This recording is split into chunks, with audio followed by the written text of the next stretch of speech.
بلاول بھٹو نے گزشتہ روز واضح کیا تھا کہ پیپلز پارٹی کو لیول پلینگ فیلڈ سے متعلق شکایات صرف نون لیگ سے ہے، اسی لیے ان سے شکایت کر رہے ہیں۔ اگر کوئی اور ہوتا تو اس کا نام لیتے۔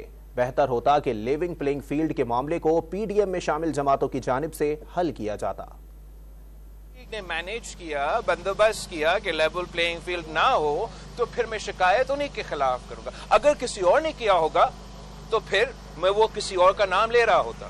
بہتر تو یہی ہوتا کہ لیول پلینگ فیلڈ کے حوالے سے نہ صرف پیپلز پارٹی کے ساتھ مگر تمام جو پی ڈی ایم کے اتحادی تھے ان کے ساتھ انگیج کیا جاتا۔ پاکستان پیپلز پارٹی کا تو بہت پرانا مطالبہ تھا کہ میاں صاحب واپس آئے، تو اب اگر میاں صاحب نے اپنا واپسی کا ڈیٹ اعلان کیا ہے تو obviously پاکستان پیپلز پارٹی اس کو ویلکم کرے گا۔ ڈیٹ اعلان کرنے کا اختیار نہ اسٹیبلشمنٹ کے پاس ہے، نہ میرے پاس ہے، نہ کسی اور کے پاس ہے، وہ تو الیکشن کمیشن کے پاس ہے۔